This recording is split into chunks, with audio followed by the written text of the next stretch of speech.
We know what that means. Blink. I guess. You do know what that means? No. A non-disclosure agreement. Oh yeah, I know that. This guy. I just signed.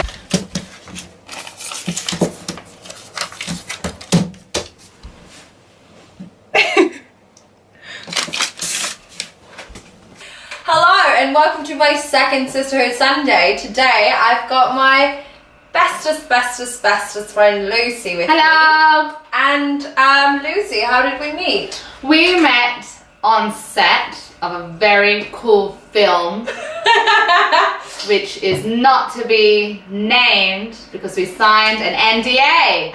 Yeah. And it was love at first sight. No, it was love at first makeup brush. Yeah, love at first stroke. So Lucy, they might have guessed, but where are you from? I'm from Australia, on the other side of the world. This is what an Australian looks like. So how would you say growing up as a girl in Australia is? I know it's not this way for everyone.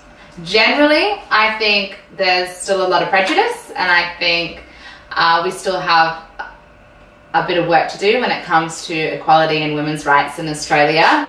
It's been a bit of a yucky year because we've had quite a few murders of women. Actually, it's been calculated that we've had at least one per week all year. I don't want to be don't want anyone to quote me on this, but those are the rough statistics. At least 31 of those have been by men. There's a massive thing going on at the moment with violence against women, with violence in the home, domestic abuse. There's this culture of violence in Australia, and we're slowly starting to address it, and people are becoming more aware and more street smart. For instance, this is just an example. It's been a yucky year because there was an instance where 3 women were murdered in the same week. I think in the same, 2 of them around the corner from each other. One of them was this girl, Eurydice Dixon, and she had finished a stand-up comedy show, and she was walking home, and she walked through the park, and she had her phone on her. She said goodbye to her friends. She'd walked this route so many times before. She messaged her boyfriend saying she was almost home, and then she was found dead on the field in the morning. And the police held a press conference near the site, and the officer said, well, you've got to be more responsible for your own safety. And it caused a massive uproar because it has just happened so many times. He was saying, be responsible for your own safety, let people know where you are, have your phone in your hand if you have one. And it caused this outcry because she was doing all of that. She was doing exactly what you're saying. You'll never know. You can't you can't be held responsible for the actions of other people. Exactly. And so you can follow every step of the book, but if that person decides to kill you. Exactly. So there's this massive thing. All the women across the media have been using their voice, and they've been very, very good. And one news reporter, Lisa Wilkinson, she's quite big back home. She said a great quote. She said, maybe instead of teaching our women to, get home safe or call us on the phone, you should be teaching your boys not to rape them. Yeah, but that's the thing. There's this rape culture, there's this locker room culture, and we're trying to stop that. So at the moment in Australia, we're really trying to encourage people to scold and to say to guys and girls when something is not right, when they're talking in a wrong way, and just to treat each other better. But that said, my upbringing, that's amazing. It was amazing. I still consider Australia one of the greatest places to live. It's such a lovely place to grow up. I had a lovely family. I love them so much. They taught me I could do whatever I wanted, no matter what gender I was. I've never felt limited. I don't think I've ever felt limited. It's been when I have become independent and I've been pursuing work by myself and I've entered the workforce that I've started to see inequality there. I think we still get paid 85 cents to the dollar But if I was going for a job in a formal setting, I wouldn't get it over a guy who was less qualified than I was because he's a man. So that's something that I hope can change really, really soon. It's in my workplace, it's a thing as well. There are so many more women in the arts industry than men, but almost all of the producers, like decision makers and CEOs, I guess, are men, and they still are casting women in a sexist light, and that's something that I hope can change too, because I'll get a brief and it will be like, all right, we're looking for a comfortable wearing a bikini.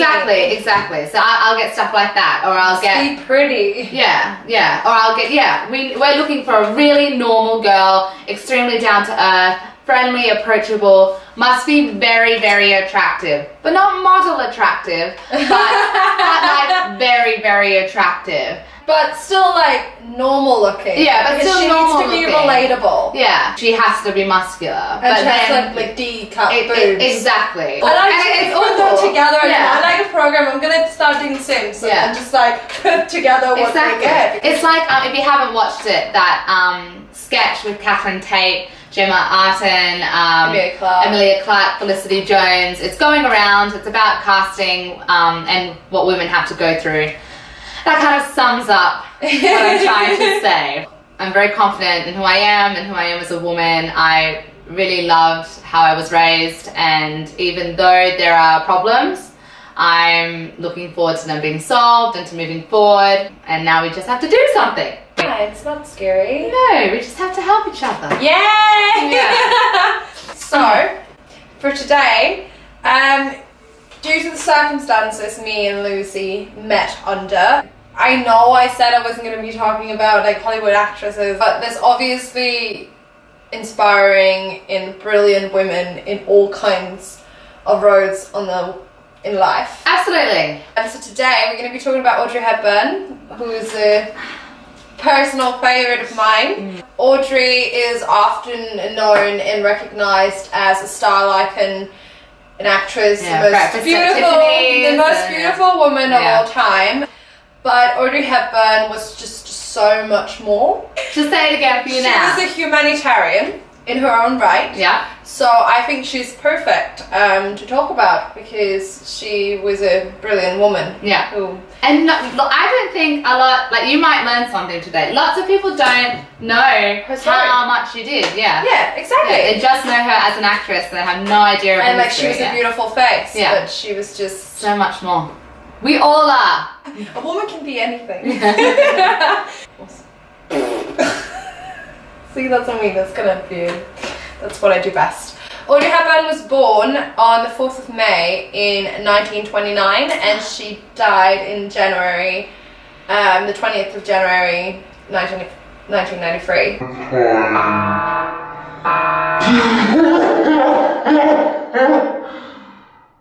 No bombs, that's just a really scary alarm, because I need something scary to wake me up in the morning. No. Really? Sometimes, yeah. Yeah, okay. Yeah, she was a very giving person, and basically she was born in Brussels, in Belgium, and she spent most of her childhood between Holland, Belgium and England. Her mother and her stayed in Holland after England declared war on Germany in 1939, because they hoped that Holland was going to stay neutral so that they would avoid like the invasion, like the rest of the war. Yeah. By the way, I completely forgot to say this. We're going to be drawing while doing this. We're going to draw a photo of a picture of Audrey Hepburn. This is blank now, but at the end we'll have a stunning illustration, photo-like portrait of Audrey Hepburn. So pray for us. So when they went to stay in Holland, and then Holland got invaded, she took on the name Edda von Hemstra, because a British name like Audrey would be considered pretty dangerous in those times in an invaded country. And while they were there, Audrey took ballet lessons and did silent dances for audiences to earn money for the resistance. It is believed that she was in the resistance and did work for the resistance, but there's no real evidence on that, so it remains a theory. but it sounds like something that will happen, but at the same time she wasn't very old. This time she was like 11.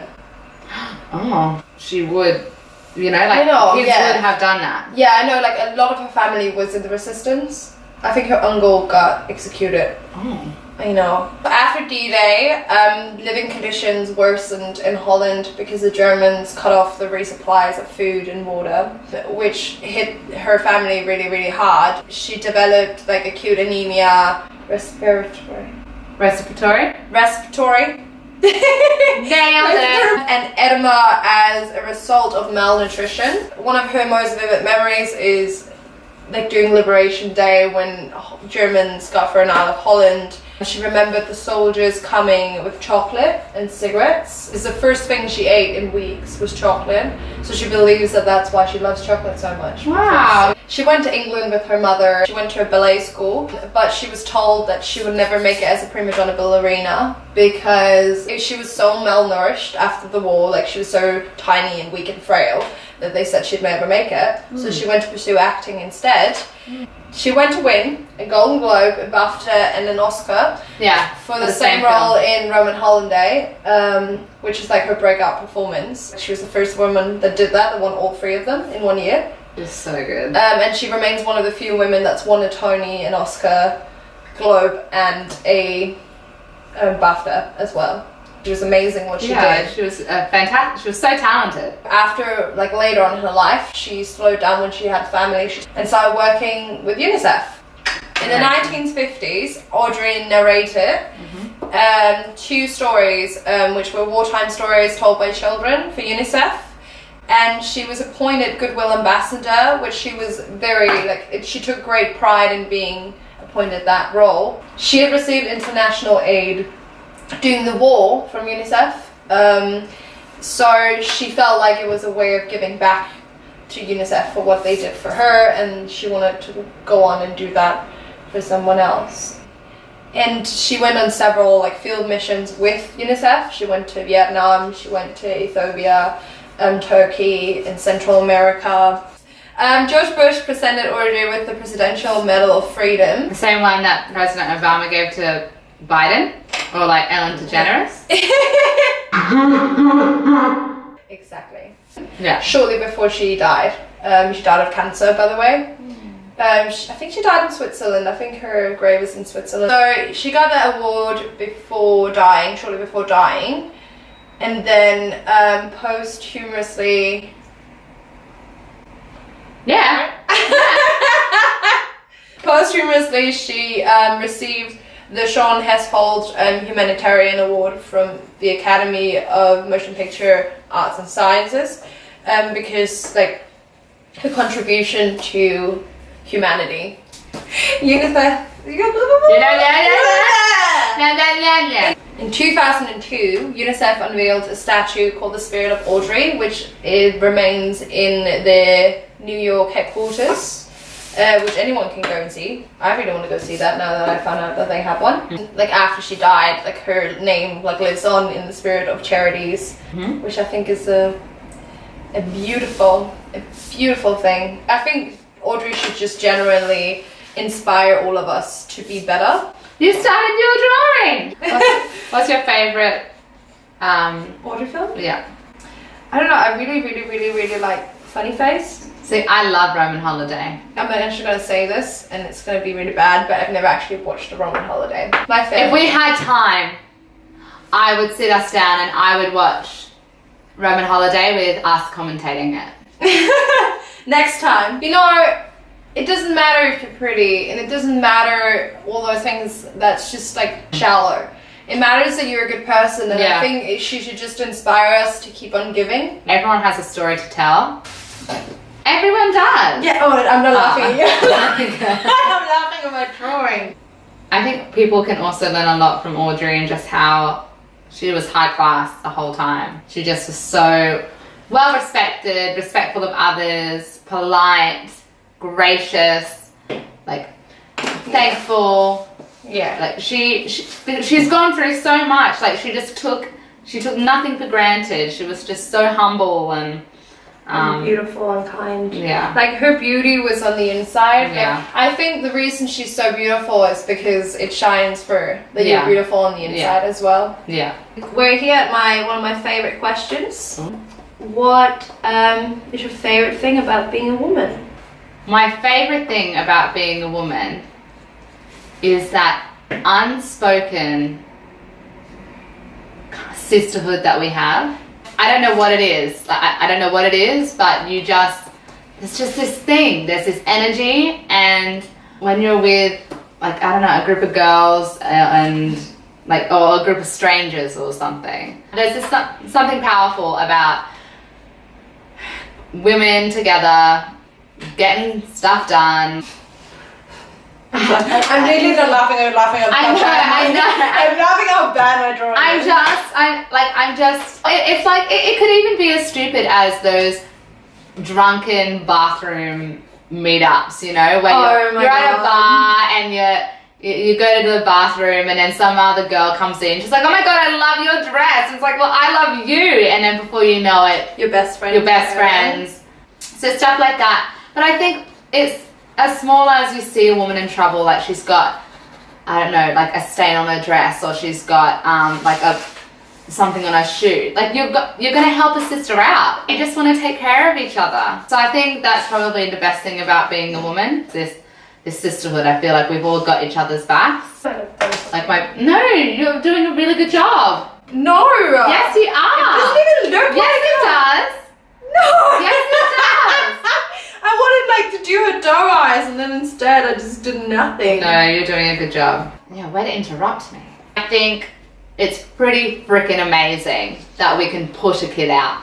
Yeah. I think it's ridiculous that we can do that. That we can create a human being. That we can create another human. I also think it's amazing the bond that is also another sisterhood that goes unspoken when you are having a child as well. It's like this whole, like, my ancestors before me have done this, I can do this. Like, it's really crazy. It's amazing. And I just think the whole vibe and stuff that goes down when you're pregnant and when you're having a baby or something, women join together and they do what we've been doing for thousands of years, and it's really cool. It's really, really cool. I read about this woman that delivered her own child in a hotel room. I just think women are amazing. Okay. Maybe just go a little closer. Okay. You ready for this? Yeah. Okay. Okay, this is mine. Can you actually... She did a full body shot. Okay. She's dancing because I think that's... You did a very good job. I don't think I'm very impressed, especially because it took me so freaking long. This is not... This is... We've got a Roman like a face on, like a face... Down. This is like a... Face on Roman holiday Audrey Hepburn, and Yeah. she's got the eyebrows on point. We'll be selling these for charity. You're doing great. Yeah, thank you for having me. Thank you so much, Lucy. Thank you for watching. Probably not the last thing you'll be seeing of Lucy. Yay! She introduced me to Tim Tams, and I think I'll introduce us some Danish candy at some God, point. yes, you can film me giving my opinion.